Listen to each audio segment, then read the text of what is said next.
Aloha, this is Hope Johnson, founder of Miracle Botanicals. And today I am so excited about using essential oils with yoga. I've been using essential oils along with my yoga practice for about 11, maybe 12 years. I wanted to share with you some fun ways to use essential oils for your yoga practice. One of them is obviously diffusing essential oils in the room. That can be very powerful. It's so helpful. I really appreciate that. It just keeps on reminding you to stay centered and focus on the practice and not having your mind wandering into meaningless thought patterns. So every time you take a whiff of that, it kind of gives you a gentle reminder, and that's why it's such a great companion for any kind of meditation or slowing down kind of practice, because the essential oil can be kind of like a red flag in your mind. Hey, you're not doing what it is you really want to do, which is you want to be in charge of the focus of your attention. For instance, you want to have it on the breath. You want to have your attention on the sensations in the body. So another way to use essential oil, and it could be used in conjunction with diffusing as well, is to just put a little bit of essential oils on your temples.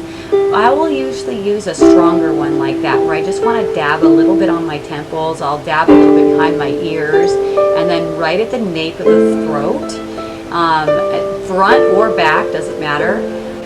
Another way, when it's not such a tenacious or real strong essential oil and it goes a little bit further, like I like sandalwood for this, or frankincense is also a good one.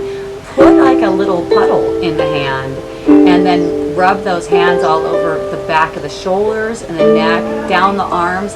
Could also go on the underarms. Essential oils make great deodorant, and that's a nice place to put it too. You could put it in your hair, you can put it on your head, you can put the essential oils down toward the bottom, down toward the legs.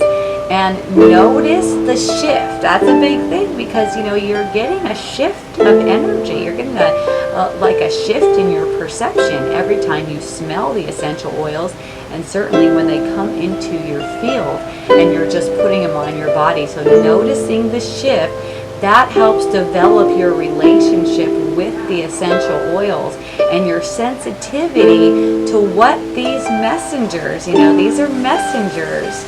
They're like little fairies of what these messengers are saying. They could really help you tune into your own information so that you don't overdo it in your yoga class. A lot of people bring in this mind energy into a yoga class and they end up injuring themselves because they're trying to fit into a particular pose. And yoga isn't even about the pose. The pose is just giving you something to keep your mind occupied enough so that you can get sensation. So you're really looking for sensation, and that's the purpose of the